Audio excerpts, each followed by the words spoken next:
Welcome to Auto Chatter. Today's tale is on the Dodge Colt. These little guys was initially one of Chrysler's responses to cars like the Ford Pinto, Chevy Vega, AMC Gremlin, and those pesky little Datsuns, Hondas, and Toyotas that were starting to become a little more common on American roads. But how'd they do? Let's find out. As always, facts, opinion, and speculation will be given. Leave a like and feel free to comment if you enjoyed it. Last week, I received my first super thanks from a subscriber on the Dodge Omni Chatter. Thank you, Jay. Anyway, let's get this little horse going. The Colt started life in Japan as one of Mitsubishi's first passenger cars in the early 60s. These first-gen Colts never reached U.S. shores, and there's two bits of trivia about these I found amusing. One was Mitsubishi trademarked the Colt name, and another horse-obsessed car maker took them to court over it and lost. The company in question was Ford, and the Capri wasn't called a Colt too because of this. The other thing was in 1965, Mitsubishi Colts had a new option available. It was a single coupling automatic transmission, or SCAT for short. Was it a good transmission or excrement? Who knows? Anyway, Mitsubishi in the 60s was having a good run with their little cars in Japan, but wanted to expand the market and sell more four-wheeled friends. Talks with Chrysler started and a partnership was made to sell Mitsubishis in America with a Dodge badge. Going the captive import route was deemed a good choice for the Japanese company. It was a quick way to dive in headfirst in a new big car market, with Dodge dealers likely in every sizable town nationwide. Chrysler received a ready-made competitor to those new Pintos, Vegas, Gremlins, and if someone was curious about a Datsun, Honda, or Toyota then, they had a model to offer them too. Chrysler at the time the Colt launched had another captive import called a Plymouth Cricket. It was a rebadged Hillman Avenger, a British car made by Roots, which Chrysler purchased recently then.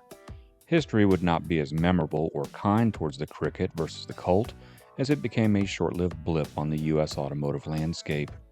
The new Colt, on the other hand, was launched in the U.S. too for the 71 model year, and they had much better staying power. This would mark Mitsubishi's first step in the U.S. market. The little Colt came in 2 doors, 4 doors, or a wagon. Prices started at $2,225 in 71, which is around $17,600 today. A little higher than a Vega, Pinto, Beetle, Corolla, or Datsun 510, which was a disadvantage right out of the gate. They were rear-wheel drive and had a live axle, and under the hood was a 1.64 rated around 100 horsepower. The ratings were adjusted to 83 in 72 due to power ratings being changed from gross to net then. But that's still more oomph than the recently departed 2024 Mitsubishi Mirage, which had 78. Canadian buyers could get these Mitsubishi Colts as a Dodge too, and later as a Plymouth Cricket as well, after the British-made one flopped, and this slid into its place. It was only $28,381 the first year. Fine little cars, but domestic competitors trounced those numbers. Vegas sales were not much less than that in a 30-day period, and Pintos were more so. I'm going to guess the higher price versus major competitors was a factor. Sales for 72 creeped up a bit to $34,057, and 73 would mark the final year for the first-gen Dodge Colts. A new GT version debuted for 73 in the coupe body style. This sportier little horse had things like sport striping, wheels, and reclining front seats, and a center console. Sales this year creeped up a bit to $35,523. This was a figure well behind the domestic small cars, and the Toyota Corolla that year was almost $117,000. By the end of 73, when the 74 models were coming out, the first oil crisis in the 70s started. This caused fuel prices to soar. Small cars were starting to get trendy before, and this was making them even more popular. Dodge was kind of prepared as it had the second-gen Colt that started for the 74 model year. It wasn't really all new as it used the previous car's platform and 1.6-liter engine. The sheet metal was different though, except the wagons, but they got the same new front-end treatment the other Colts did. Bumpers were now larger to comply with the U.S. government's new standards, and a new optional 2-liter 4 was now available, initially on automatics only. It was rated at 96 ponies, or should I say colts. No, sir, I don't like it. 2-liter ones with an auto actually had a Chrysler Torque Flight 1 versus the old Borg and Warner unit. Sales in '74 benefited a little from the old Chrysler small car boost to almost 43,000 selling. In Canada, Chrysler offered this revised Colt as a pretty much identical Plymouth Cricket through 1975. The Cricket version of a Colt GT was called a Formula S. Speaking of '75, Dodge Colt gets a new upscale carousel model, and it could also be had as a GT. The GT version had a 5-speed manual versus the 4-speed other Colts had. The little cars now started around $3,000 or almost $18,000 in 2025. Mitsubishi had a silent shaft technology, as it was called, in their 2-liter engines, and basically this 4-banger had some patented balance shafts inside, making it smooth at idle or otherwise. It was so good, Porsche actually paid for the rights to use it in cars like the 944 later. Anyway, sales were up this year, crossing the 60,000 mark. For '77, the new Dodge Colt arrives, and there was definitely some changes. The size and wheelbase actually shrunk a bit from before. These came in 2 or 4-door sedans. Dodge also imported the now larger previous gen coupe and wagons, and the new one was referred to as a mileage maker to highlight their additional savings at the pump. The new smaller Colt had a 1.6-liter 4 rated at 83 colts. If you opted for the silent shaft equipped version, called a freeway cruise package, you also got a 5-speed as part of the deal. The public liked what they saw, and Dodge Colts enjoyed their best sales year yet at 70,679 units. 1978 was the wagon's turn for a redesign, and it's still based off the larger Galant model overseas. Base power was the 1.6-liter like the smaller Colts, but a new 2.6-liter 4 with 105 colts was optional. This big 4 was available with a 5-speed too. Also new for '78 was the Dodge Colt Challenger and Plymouth Sapporo. These were Galant based like the Colt wagon and shared the same engines and mechanicals. I'm really only mentioning these predecessors to the Mitsubishi Starion and Dodge or Chrysler Conquests because the Dodge ones used Colt in their names at first, and the Colt part in their name was dropped later. '78 marks the final year for the We Barely Got to Know You small mileage maker, Colts, as something new was coming already. Sales for '78 was down sharply to 44,570. 1979 ushers in an all-new Colt, and Plymouth gets a version 2 in the U.S. The smaller 3-door was now front-wheel drive with a 1.4-liter 70-horse 4.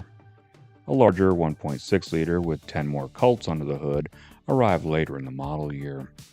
This would be Mitsubishi's first front-wheel drive model, and this Colt was based off a Lancer or Mirage model overseas.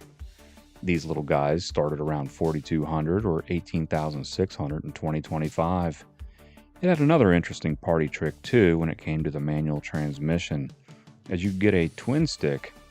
And what was that? Well, Mitsubishi took their 4-speed manual and put an overdrive unit in it.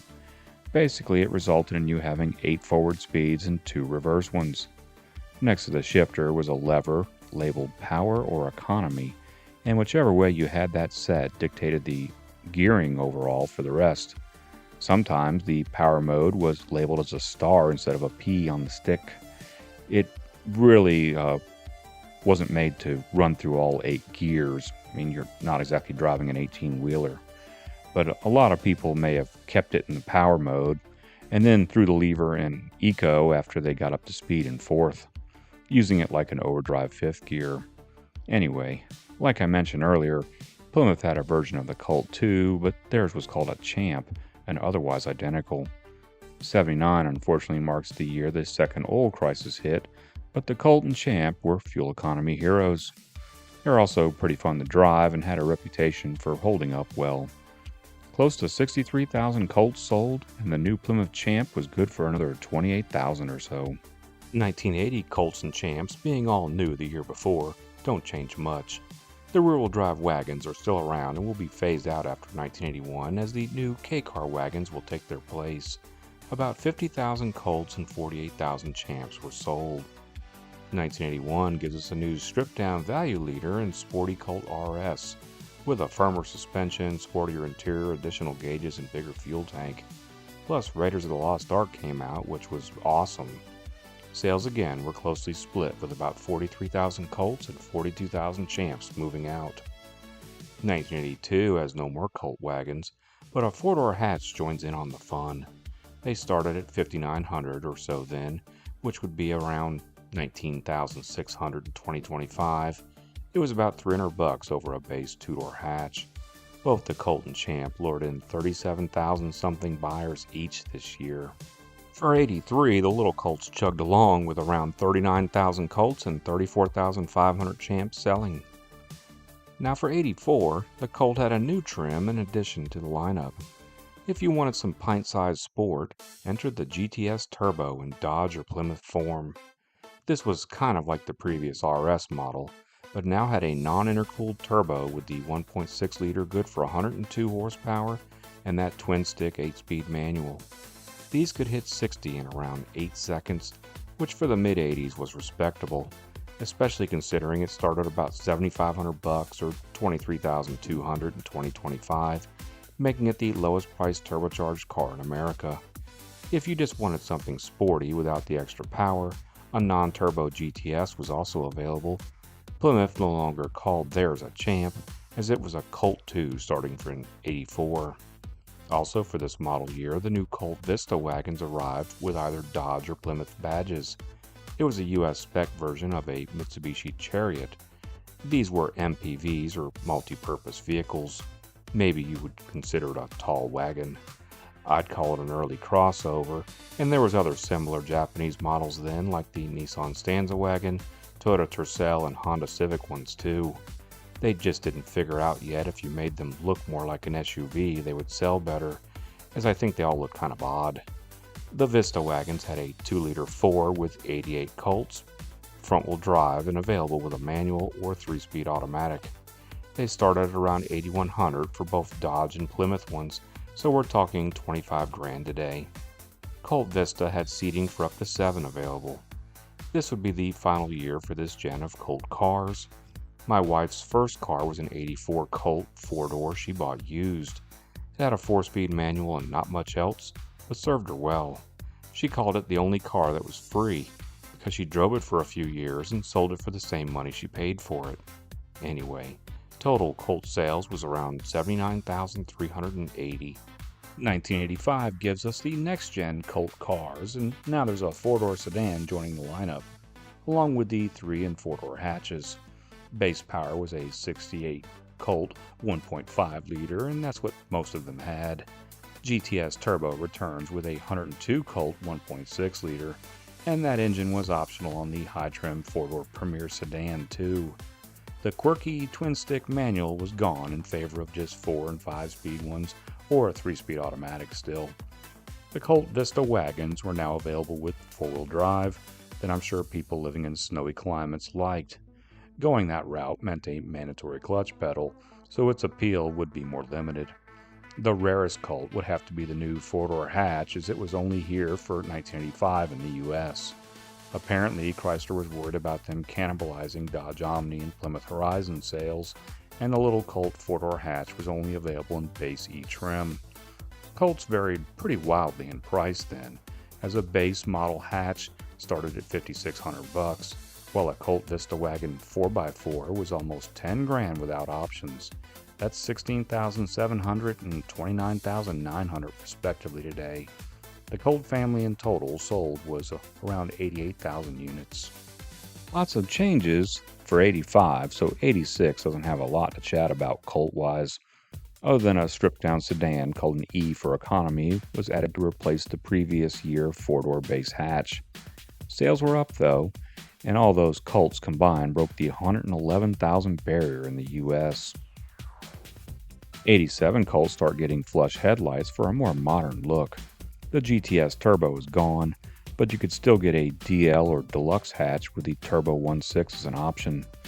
87 Colts will always be special to me, as a friend had one, and that's what I learned to drive a stick with.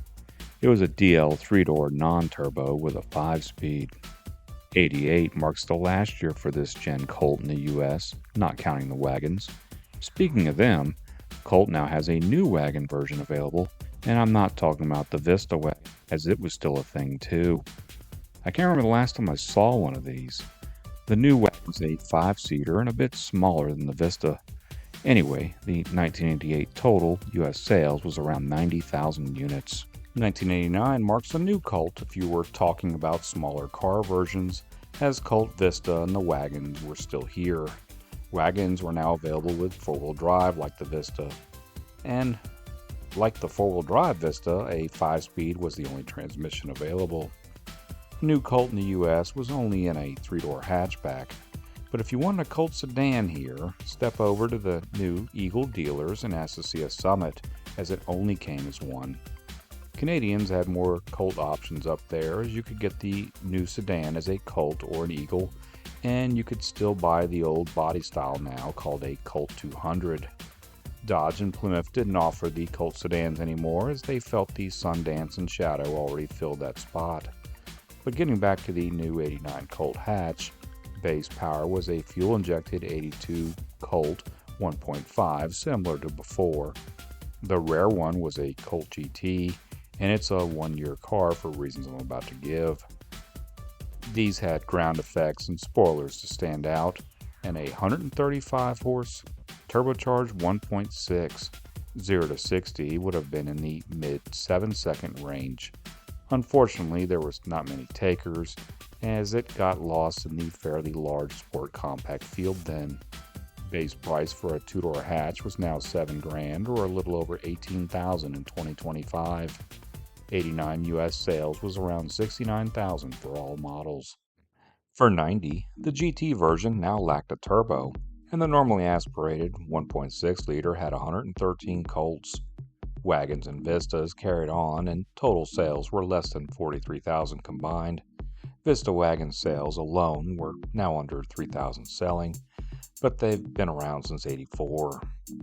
For 91, the Colt wagon is no more, and the current Vista wagon is on its last year. Don't worry though, as Mitsubishi has a new model coming soon to take their place. The sporty Colt GT is also absent, but standard power rises to 92 for the Colt cars, and no optional engine was available. Eagle Summit gets the little 3-door hatch version like its Colt cousins, and still offers a sedan. The Colt Vista still had a 96 Colt 2-liter 4. Total sales were down to around 31,500 in the US. 92 marks the final year for this Gen 3-door hatch Colts and Summits. Not much changes with them. Colt Vistas and the recently departed Colt wagons are replaced by a new Mitsubishi model called an RVR in Japan, which stood for Recreational Vehicle Runner. It was actually a little shorter than the previous Vista wagons and didn't have 3 rows of seats. Another thing they had different from the old Vista was a single sliding rear door instead of 2 regular ones. This made people wonder if it was trying to be a tiny minivan or something. Chrysler offered these as a Eagle Summit wagon or Plymouth Vista one. Prices started at around $11,792 or $26,800 today. Anyway, the new Summit and Plymouth Vista wagon had 2 engine options, 113 Colt base 1.8-liter 4 and more desirable 135 Colt one that was a 2.4-liter.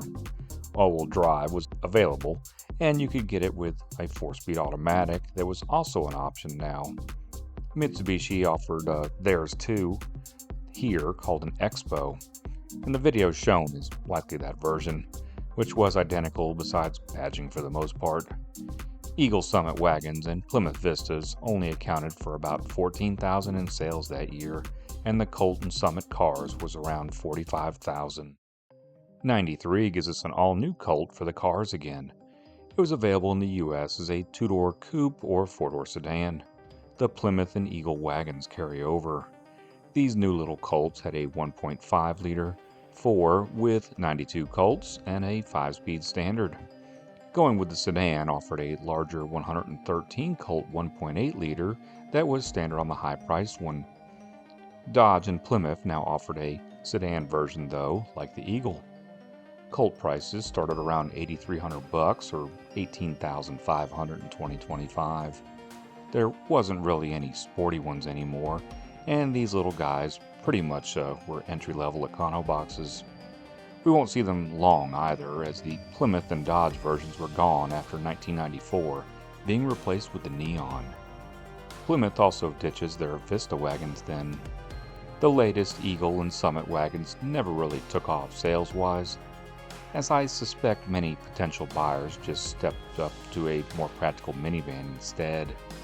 Eagle becomes your last option to buy a new Colt basically in the US, not counting just buying the original Mitsubishi versions of the coupe sedans and wagons they were also selling here. The Eagle Summits were still offered through 1996, and less than 3,500 examples of Summits and Summit wagons were sold its final year. The Eagle themselves was being dissolved, as by 97 only the Vision and the Talon were left, and 98 would be its final year, offering just the Talon. The Colt name still lives on today, but not in the US. Mitsubishi's current Colt is a rebadged 5th generation Renault Clio that has been sold since 2023. Anyway, that was a lot of Colt chatter, and I do hope you enjoyed it. Leave a like if so please, and consider hitting the subscribe button if you haven't yet. Anyway, until next time, I'll be keeping the headlights on for you, and chatter out.